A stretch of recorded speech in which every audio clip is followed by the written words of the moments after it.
আমি কি আসতে পারি? আসুন আসুন।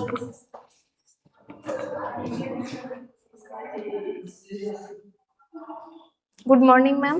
Good morning sir. Good morning sir. বসুন। কি নাম আপনার? Thank you sir.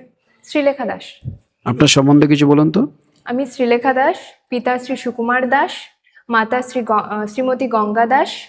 আমি নদিয়া জেলার হরিণঘাটা থানার অন্তর্গত কাশরাঙ্গা গ্রাম থেকে আসছি এবং আমি 2017 সালে আমার মাধ্যমিক দিয়েছি কাশরাঙ্গা স্কুল থেকে, 2019 সালে উচ্চ মাধ্যমিক দিয়েছি একই স্কুল থেকে। পশ্চিমবঙ্গের পুলিশ মন্ত্রীর নাম বলুন তো। শ্রীমতী মমতা ব্যানার্জি। Very good. আচ্ছা, আপনি পলিটিক্যাল সায়েন্সে অনার্স করেছেন তাই তো? হ্যাঁ। আজকের দিন সম্পর্কে কিছু বলুন তো। আজকে 26শে জানুয়ারি প্রজাতন্ত্র দিবস। আর এটা আমাদের মানে 2026 সালের 26শে জানুয়ারি 77তম প্রজাতন্ত্র দিবস। এটা কবে প্রথম পালন করা হয়? এটা প্রথম পালন করা হয় 1950 সালের 26শে জানুয়ারি। সংবিধান যে কার্যকর হয়েছিল আমাদের, সেই সময় পালন করা হয়েছিল।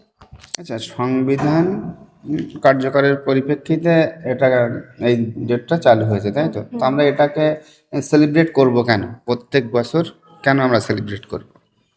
স্যার 1930 সালে আমাদের এই 26শে জানুয়ারি দিনটিতে মানে ভারত আর কি পূর্ণ স্বাধীনতার দাবি করেছিল, সেই কারণেই এই দিনটিকে আমরা। না, সে ঠিক আছে, দাবি করেছিল, ওরকম অনেক ডেট অনেক কিছুই চলে গেছে, অনেক এরকম তারিখ আছে, কিন্তু স্পেসিফিক এই তারিখটা 26শে জানুয়ারি আমরা পালন করব কেন? তার মানে গুরুত্বটা কোথায়? স্যার 26শে জানুয়ারি দিনটিকে স্বাধীনতা দিবস হিসেবে ঘোষণা করা হয়েছিল না, 1900। আপনি সেটাই বলছেন। হ্যাঁ, তো অ্যাকচুয়ালি আমরা সবাই সংবিধানের মেনেই চলবো, আমরা কেউ সংবিধানের ঊর্ধ্বে নয়। সবাইকে সংবিধানের গুরুত্বটা বোঝাতেই প্রত্যেক বছর এই দিনটা পালন করা হয়, তাই না? আমাদের সংবিধানের যে প্রস্তাবনা রয়েছে না, সেই প্রস্তাবনায় কি বলা আছে আমাদের ভারতবর্ষকে বলুন তো। সার্বভৌম সমাজতান্ত্রিক ধর্মনিরপেক্ষ গণতান্ত্রিক প্রজাতন্ত্র। এগুলো, এই শব্দগুলো কি সবই 50 সালেই ছিল?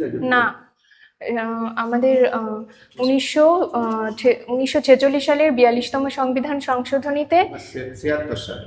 সরি 1976 সালের 42তম সংবিধান সংশোধনীতে ধর্মনিরপেক্ষ। বুঝতে পেরেছি। আচ্ছা, তুমি রিপাবলিক ডে বলে এটাকে, জানো তো, প্রজাতন্ত্র দিবসকে? হ্যাঁ। এবার প্রজাতন্ত্র বলতে তুমি কি বুঝো? প্রজাতন্ত্র বলতে স্যার মানে আমাদের ভারতবর্ষ যে একটি প্রজাতন্ত্র বা প্রজাতন্ত্র এবং গণতান্ত্রিক দুটোই আর কি আমাদের ভারতবর্ষ।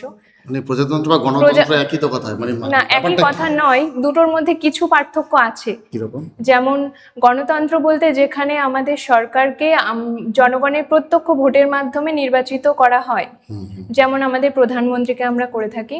কিন্তু প্রজাতন্ত্রের ক্ষেত্রে মানে দেশের যে প্রধান থাকেন, সে জনগণের প্রত্যক্ষ বা পরোক্ষ উভয় ভোটের মাধ্যমেই নির্বাচিত হতে পারে। এছাড়াও আমাদের গণতন্ত্রে এখানে কোনো রাজা বা রানী থাকে না। হ্যাঁ, গণতন্ত্র কথা মানে হচ্ছে এই দেশটি কোনো রাজা বা রানীর দ্বারা রাজতন্ত্র থাকে না। আর গণতন্ত্রে সে বিষয়ে তেমন কিছু বলে। অবসর সময় কি করতে ভালোবাসো?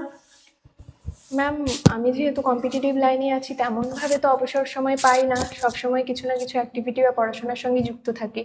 তবুও যদি পাই, সেক্ষেত্রে আমি আমার মায়ের সঙ্গে মানে মায়ের কাজে কিছুটা হেল্প করি। রান্না বান্নায় সাহায্য করো?